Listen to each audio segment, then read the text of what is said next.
My mom claimed she needed a heart surgery and stole $35,000 from my saving account. A week later, she was touring Europe with my sister. Everyone told me to forgive her. I didn't. I sued her and watched her cry in front of the judge.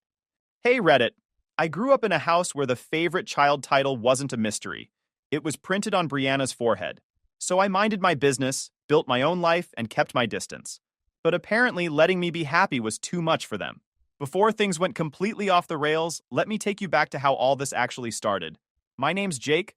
I'm in my early 30s, work in operations for a mid-sized company, and fix up houses on the side. Nothing flashy. I'm writing this because the last stunt my family pulled finally killed any hope that things would ever make sense with them. My parents, Tom and Nadine, stayed together my whole life. No divorce, no explosive fights. From the outside, we looked normal. Inside, the rules depended on who you were. If you were me, you learned early that effort didn't equal attention.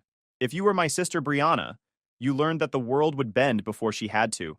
Nadine treated Brianna like a trophy. Every little thing she did got applause. I brought home a school award once and got, "Don't get cocky." That was the rhythm. Brianna's smallest efforts earned cheers. Mine earned critiques. Holidays made it obvious. Brianna got balloon arches, themes, and matching outfits. My birthdays were a store-bought cake and a make-a-wish. If Brianna didn't like a gift, Nadine rushed to exchange it. If I didn't like mine, I was told to be grateful. Discipline followed the same script. Brianna lied? She's sensitive. Broke something? She's tired. I forgot a chore? What's wrong with you? Tom tried to step in sometimes, but always quietly, like he was sneaking help past Nadine. Attention was worse. Brianna's tears stopped the house. Mine didn't even slow it down.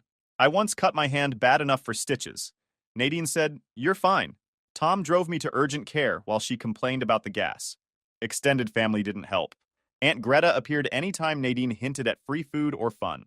Greta and Nadine acted like Brianna's personal fan club. Noor, Greta's daughter, tagged along as Brianna's built-in audience. Aunt Yolanda pushed boundaries nonstop. If Brianna got something nice, she'd look at me and go, "You don't mind sharing, right?" The answer was always decided before I spoke. Marla, Nadine's best friend, was the calm gaslighter type. Anytime I called out the favoritism, she'd say, "You're reading too much into it," or "Maybe you're too sensitive," said in that slow, steady voice that makes you second-guess yourself. Then there was Kira, my cousin, the family gossip machine. She collected tension like souvenirs and retold it later with a grin, like our lives were her favorite show. The moment that really locked things in happened when I was about 10. I got up for water one night and heard Nadine talking to Greta in the hallway. She said plain as day, "When Jake gets older, he'll help with Brianna. Boys are supposed to take care of family. He'll be our stability."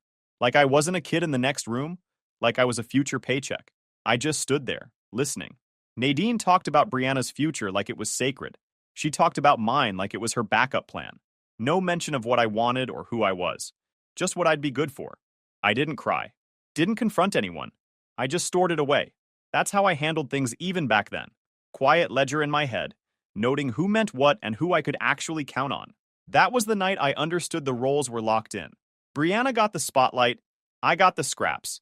And expecting fairness from them was just wasted energy. So I stopped expecting it. The turning point for my teenage years came when Brianna got her first part-time job at a clothing store in town. Nadine bragged about it for a week straight, telling relatives how mature Brianna was. Even Aunt Yolanda said, "See? She's growing up so fast." Like Brianna was the one carrying the family. The job lasted 3 weeks before everything blew up. I came home from school one afternoon and found Nadine pacing the kitchen with her phone in her hand. Brianna was sitting at the table, mascara smudged, breathing hard like she had survived something tragic. When Nadine saw me, she gave me that warning stare she saved for moments she didn't want me messing up. The manager from Brianna's store had called. Brianna had been caught stealing. Not just one thing. Several items shoved into her bag over multiple shifts. Security had footage. They were letting her go quietly, only because Tom had been friendly with the owner years back. Nadine tried to soften it when she explained it to me. Like the problem was the world being too harsh. "She made a mistake," she said. "She's under a lot of pressure.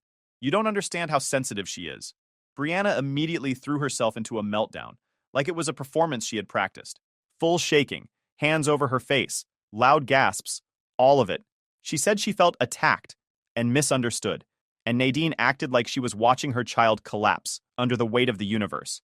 Tom tried to get a word in, but Nadine shut him down fast. Tom, don't raise your voice. She's fragile. He hadn't raised his voice. Within minutes, the whole house atmosphere shifted. Lights dimmed, voices dropped. Everyone moved carefully, like Brianna's emotions were some injured animal we couldn't disturb. It was ridiculous. I waited until Brianna took another dramatic breath, and Nadine said, for the third time, "We can't pressure her right now." That's when I said it. Calm, not rude, just factual. She stole. Nobody's pressuring her. We're just not pretending she didn't. The room went still.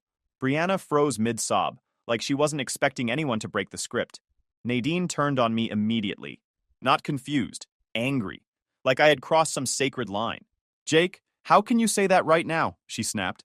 "She's down. She needs support, not cruelty." Cruelty. That was the word she used.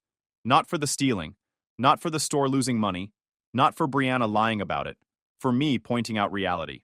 Aunt Yolanda showed up 20 minutes later, because of course Brianna texted her. She walked in with a bag of snacks to comfort poor Brianna and shot me a look like I was the villain of the story. "Jake, sometimes you need to soften your heart," she said. "You don't always have to be so rigid." She's hurting. Rigid. Right. The person who didn't steal was the problem. Marla called Nadine that evening. I heard the whole conversation from the hallway. Marla used that slow, soothing tone she always had. "Some kids are just sensitive," she said. "Jake probably doesn't understand emotional pressure. Maybe he misread things." Kira found out within hours, because gossip traveled through her faster than news channels. She called me and acted fake sympathetic, but she was really fishing for details so she could repeat them to everyone else with new dramatic seasoning. The whole family went into recovery mode for Brianna. Nadine told Tom and me to keep things peaceful and avoid stressful energy. That meant Brianna didn't have to do chores, clean her room, or answer for the job issue. She got a week off life because she cried loud enough. I didn't get loud. I just adjusted. I started saying no more often. If Nadine asked me to clean up after Brianna, I said, "She's old enough," and walked away. If Brianna demanded I explain something for school or cover for her, I said, "Not my job," and kept moving. If anyone tried to tell me Brianna was going through something, I asked, a meltdown or accountability, and left the conversation there. Every time I didn't play along, Nadine treated it like rebellion. Yolanda treated it like disrespect. Marla treated it like a misunderstanding. Kira treated it like new content for her gossip folder. But for the first time, I didn't bend. That was the year I stopped carrying Brianna's consequences. If she burned a bridge, she could stand in the smoke herself. Tom was the one person in the house who treated me like an actual son, not a spare part. He wasn't loud about it. He didn't give big speeches or dramatic moments. He just showed up in the ways that counted. Most days after school, he'd be in the garage working on something. His old toolbox, a loose hinge, a piece of furniture someone had dropped off. I'd help him without needing an invitation. We didn't make it sentimental. He'd hand me a tool, I'd hand it back, and we'd get the job done. Those were the quiet hours where I could breathe without feeling judged. Sometimes he'd take me for drives when Nadine was on one of her Brianna-centered missions. Nothing fancy, just going to pick up supplies or dropping off donations. He'd check in without digging. "School all right? You good?" I'd answer. And he'd nod, like that was enough. No pressure, no comparing me to my sister, no expectations to carry someone else's emotions. He saw the favoritism. He saw how Nadine treated Brianna like some delicate collectible and treated me like a durable tool meant to survive anything. He never said it out loud, but he didn't pretend everything was equal either. When Nadine had one of her "don't upset Brianna" days, Tom would find me later and say something like, "Don't take it out on yourself." That was his version of pushing back. And when it mattered, he backed me. If Brianna lied about me, Tom didn't default to believing her. If I said something happened, he trusted me enough not to assume the worst.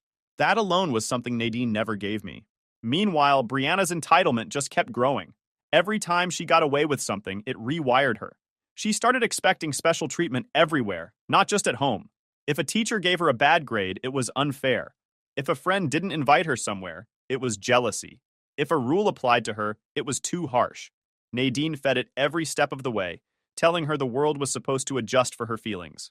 That's around the time Phil started popping up at family events more often. Phil wasn't close to Tom, despite how much he tried to act like he was. He was one of those guys who hovered around the edge of the family, friend of a friend, neighbor of a cousin, never really invited, but always there. Phil had a habit of picking the worst moment to give some balanced take nobody asked for. If Nadine blew up on me for something Brianna did, Phil would lean in with, well, maybe both sides could communicate better. And if Brianna pulled one of her dramatic stunts, he'd say, she's under pressure. Let's understand her perspective. It didn't matter what the situation was. Phil defended the most chaotic person in the room like it was a sport. One afternoon, Brianna had snapped at Nadine for not buying her a new jacket on the spot. Nadine apologized to her, which made zero sense. Tom and I were in the living room when Phil wandered over like he was joining a campfire chat. You know, Phil said, it's tough being young. Emotions run high. Maybe Jake should try being more patient with her. She's going through a lot. I didn't even bother looking at him. Phil, stop talking. He laughed like I was joking. No, I'm serious. These things aren't black and white. I cut him off. You don't know anything about this house, so stop acting like you do. He shut up finally. Tom didn't comment, but he gave me a small nod on the way to the kitchen. That was Tom speak for, you handled that right. Or, the older I got, the more I stopped trying to earn Nadine's approval. I focused on school, work, learning skills, anything that wasn't tied to her mood. I picked up extra classes, helped Tom with repairs, and figured things out myself. The more independent I became, the easier it was to let Nadine's nonsense roll off. Brianna, on the other hand, leaned harder into the idea that she was owed something by everyone. If I got an accomplishment, Nadine downplayed it. If Brianna got the smallest achievement, Nadine told the whole family group chat. It didn't annoy me anymore. It just confirmed what I already knew. By the time senior year rolled around, I had already decided I wasn't sticking around in that house any longer than necessary. I didn't argue about it. I didn't announce it. I just made my plans, earned my scholarships, and packed my life quietly. Tom helped me load the car. Nadine hovered around Brianna like always. Brianna didn't even look up from her phone when I said I was heading out. No surprise there. I hugged Tom. He said, go build something good. And that was it. Simple, solid. As I drove off, I wasn't sad. I wasn't angry. I just felt clear. I knew exactly who Nadine and Brianna were, and who I wasn't going to be for them, ever again. By the time I hit my late 20s, my life looked nothing like the one Nadine expected for me. I had a stable job in operations, a strict routine, and a few rental properties I fixed up myself. That DIY grind was something I'd picked up from Tom. Build it, repair it, maintain it, earn it. It kept me focused and sane. Meanwhile, Brianna was still drifting from one idea to the next. Every month she had a new plan, none of which lasted longer than it took her to lose interest. Nadine hovered behind her like a bodyguard, smoothing over every consequence. If Brianna quit a job, Nadine called the manager unprofessional. If Brianna missed payments, Nadine blamed the company for not supporting young women. It was always someone else's fault. The cosign trap happened on a Tuesday afternoon. I was at my place replacing a light fixture when Nadine and Brianna showed up unannounced. They walked in like it was a scheduled meeting. Brianna stood behind Nadine, arms crossed, already annoyed. Nadine held a folder in her hand. We need you to sign something quickly, she said, like she was asking me to hand her a screwdriver. She opened the folder and slid papers across my counter. Just co-sign so she gets approved. I didn't touch the papers. Approved for what? A new car, Nadine said. She needs reliable transportation. This will help her career. Brianna chimed in.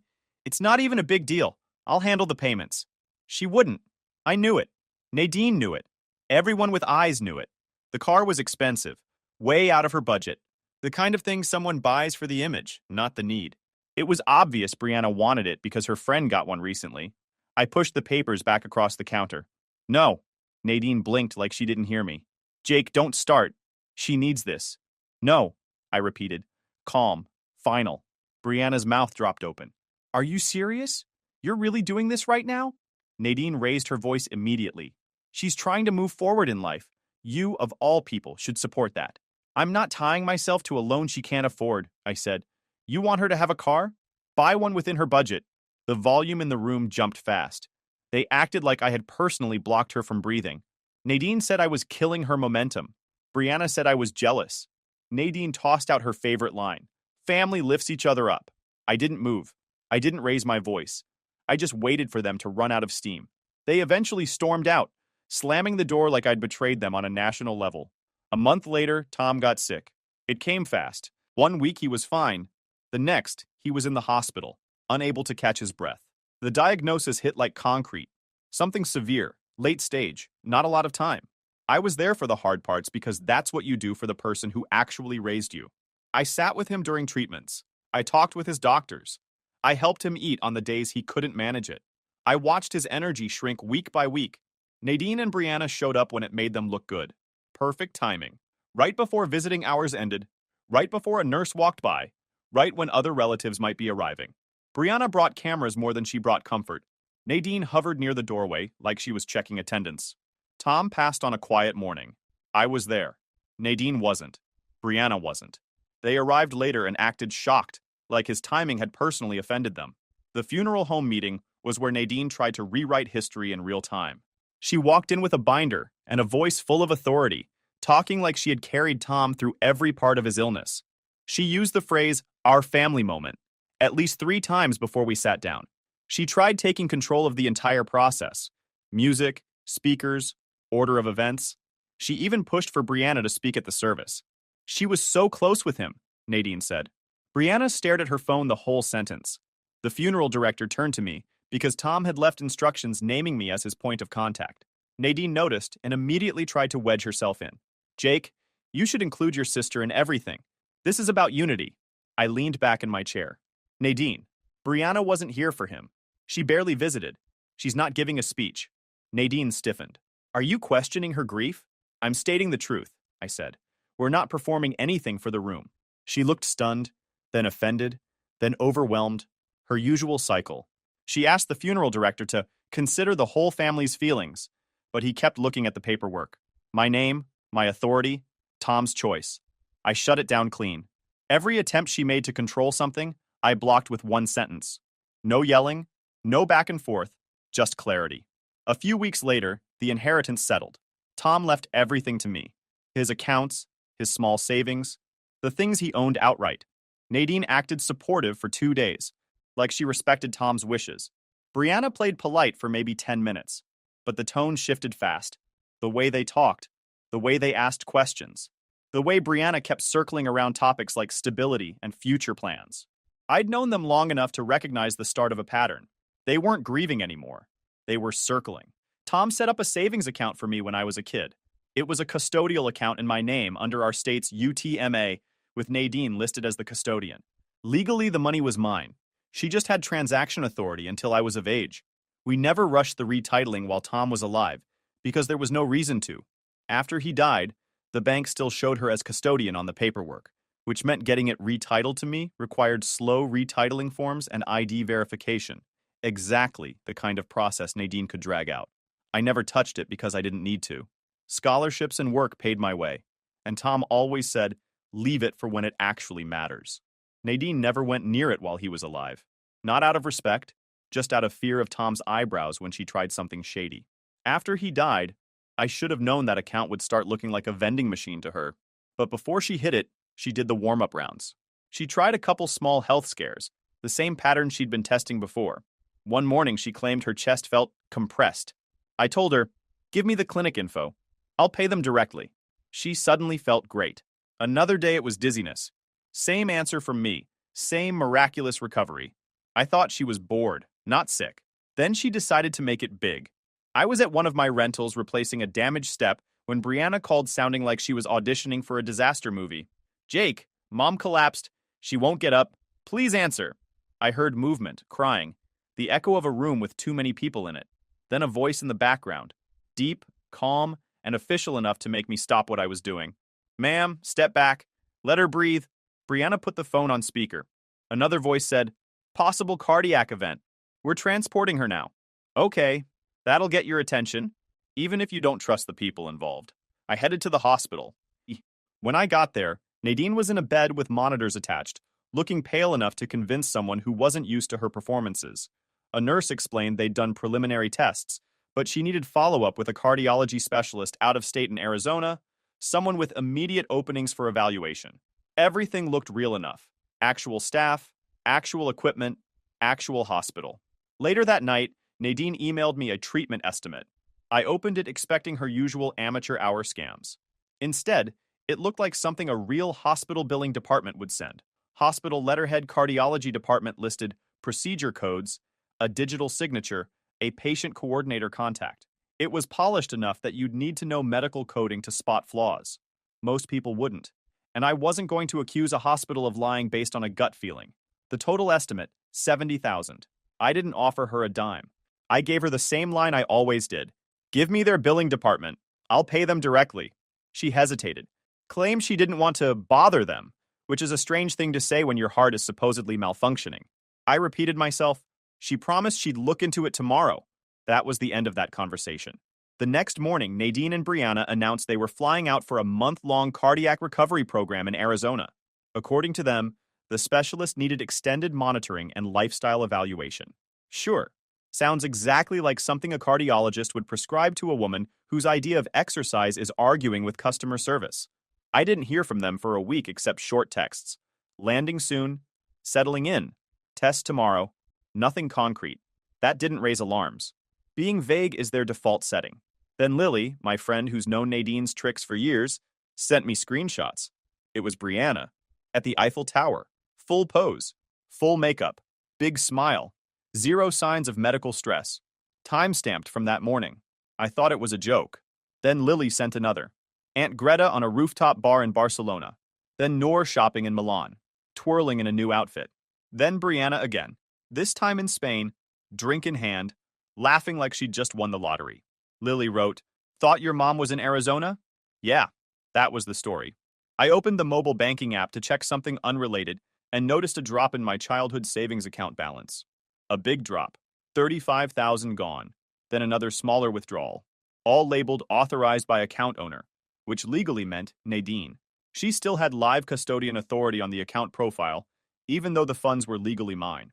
Changing the titling wasn't a click. The bank wanted estate documentation and a formal retitling, which Nadine could stall as long as she stayed listed as custodian.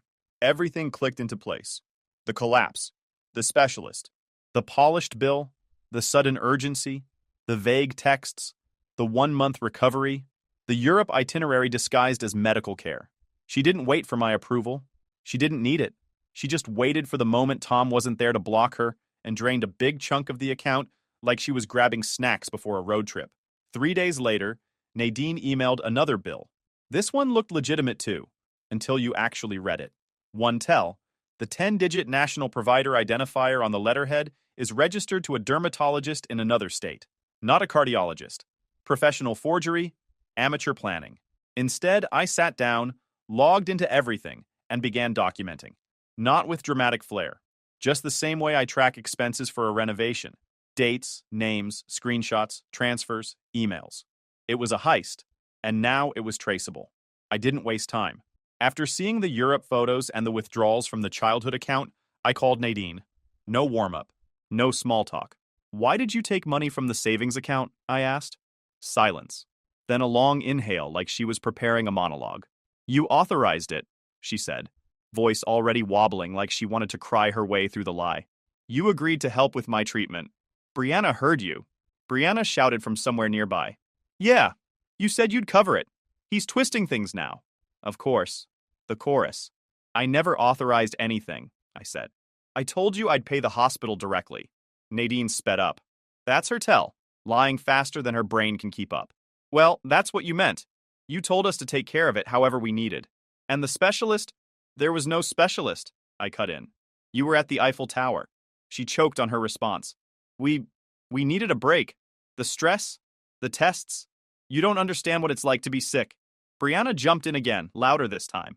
Jake, you don't care about family, you're cold. Mom almost died and you're worried about money. There it was. The classic pivot. They steal, then accuse you of being materialistic for noticing. I'm not worried, I said. I'm documenting. They didn't like that word. You never see a room panic through a phone call, but I heard it. Papers rustling, whispering. Nadine's breathing got faster. Jake, Nadine snapped. Don't talk to me like I'm some stranger. I deserved help. We deserved help, after everything I've done for you. She's your mother, Brianna added, like she had just delivered a closing argument. Yeah, I said. Unfortunately for both of us. I ended the call. Blocked them. No speech, no emotion, no dragging it out. They earned the silence. Of course, people like them don't just accept consequences. They go recruiting. Within 48 hours, Marla somehow appointed herself spokesperson of the wounded. She started calling relatives, telling everyone I had changed since Tom passed. According to her, I had become aggressive and unbalanced, which is ironic coming from someone whose entire personality is gaslighting with a smile. I heard about her little tour from 3 different cousins before lunchtime, so I called her. She answered like she'd been expecting applause. Jake, I've been so worried about you. Cut it, I said. You're spreading stories about me. A soft gasp. What? No. People are just confused, and I tried to explain. You said I was unstable. I never said that, she replied quickly, the way liars turn sentences into reflexes. Maybe someone misheard. 3 people misheard the exact same sentence? She hesitated one blink too long. Then came the innocent act. Honey, you're grieving. You're being sensitive. There it was. The textbook move. When cornered, accuse the other person of being emotional. I didn't give her more rope. We're done, Marla. Jake, wait. I hung up. Blocked her too. Next up was Kira, who never misses a chance to pour gasoline on a family fire. She texted me asking, "What's really happening?" pretending she cared.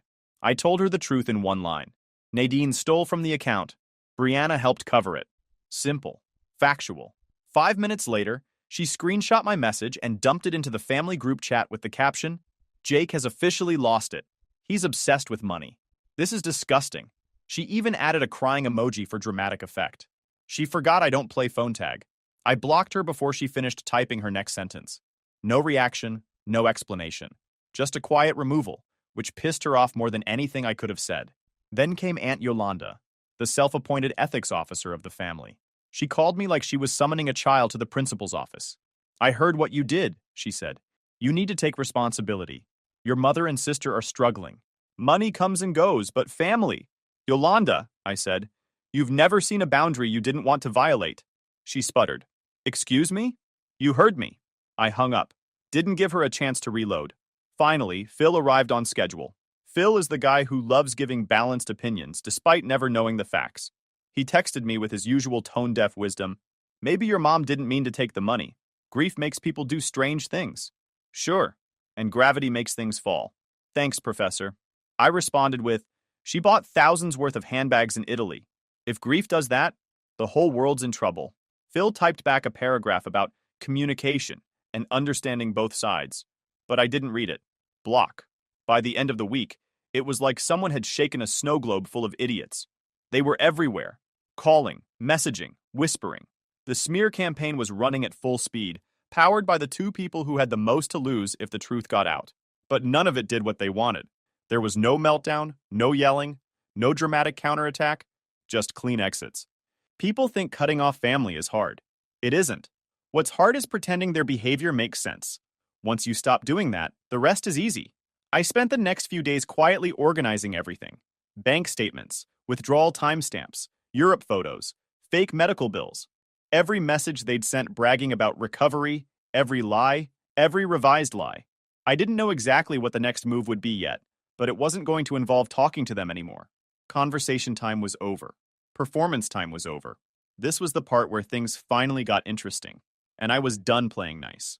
The week after I cut everyone off, I walked into a lawyer's office with a folder thick enough to choke a shredder.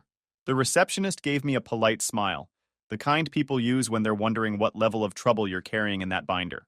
The lawyer, mid-40s, sharp suit, sharper eyes, sat down across from me and asked what brought me in. I gave him the short version. Nadine took money from the account Tom set up for me, lied about having a cardiac emergency, used the funds to vacation through France, Spain, and Italy, faked medical paperwork. Then she and Brianna smeared me to the whole family when I didn't play along. He didn't flinch. "Show me what you have." So I slid everything across the table.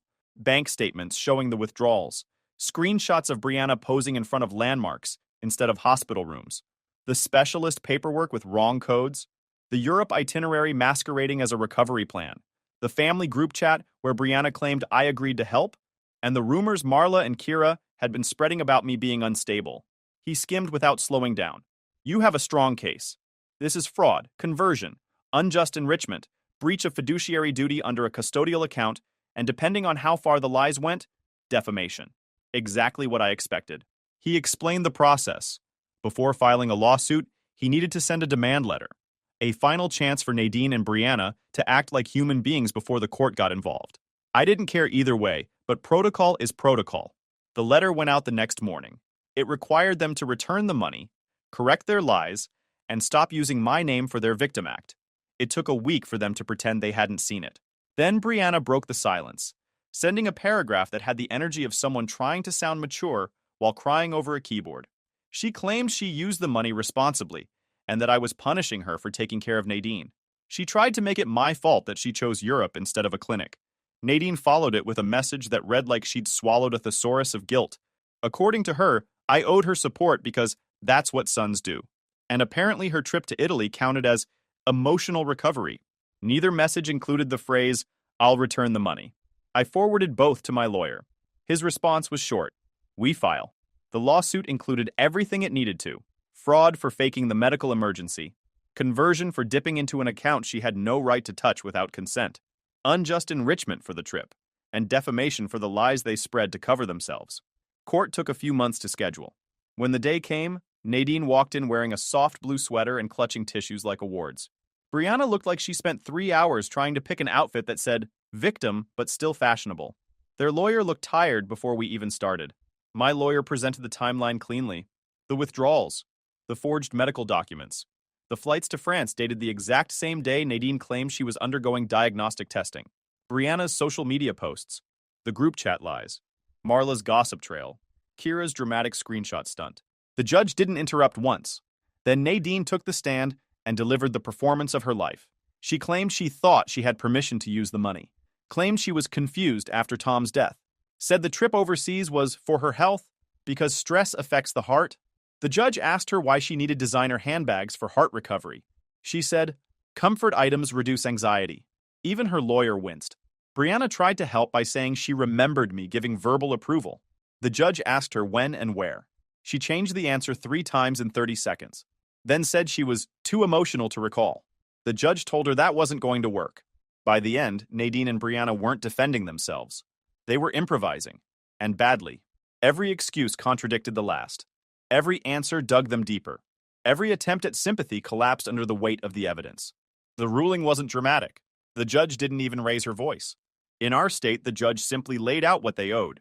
The full $35,000 and the additional smaller withdrawal statutory penalties for the unauthorized withdrawals, reimbursement of my legal fees, damages for defamation, and a written retraction of the lies they spread. Nadine made a noise like someone had stepped on her. Brianna looked like she expected someone to jump out of the corner and announce it was all a prank. But no one came. After court, they both went straight to social media to beg strangers for sympathy. Brianna wrote something like, "Family betrayed me when I needed them most." Nadine posted vague quotes about sons who forget where they came from. None of them said, "We stole money," which was the only honest sentence they could have written. Extended family didn't take it well either. Half decided to stay out of it while still passing around every screenshot. The other half quietly admitted they weren't surprised. Funny how everyone finds their voice once the truth is public record. I didn't argue with any of them. I didn't defend myself. I didn't make announcements. I went to the bank, had the account retitled to me under the judgment, closed it for good, and moved the remaining funds to an account Nadine will never touch again. It wasn't about the money anymore. It was about finally shutting the door they kept forcing open. Standing outside the bank, I realized something simple. Nadine never saw me as a son. Not once. I was a resource she felt entitled to. Brianna wasn't raised to be independent. She was raised to expect tribute. And Tom, he was the only person in that house who treated me like a person, not a tool. A few months after the judgment, life got quiet again. Real quiet. Not the kind that comes before another disaster. I went back to my routines. Work, fixing up properties, dinners with friends who don't speak in guilt trips, and days that don't start with someone else's crisis. Lily joked that I should frame the court order like a diploma. I didn't. I just keep it in a drawer with the rest of the documents. Proof that I finally stopped letting people rewrite my role in their story. Every once in a while, someone from the extended family asks if I'll ever reconnect. I tell them the same thing every time. I'm good, because I am. Tom taught me how to build things. Turns out one of those things was a life that doesn't collapse the moment someone else starts lying. And that's the life I'm keeping. If you enjoyed this video, please hit that subscribe button. It really helps the channel and help us bring you more and better stories. Thanks.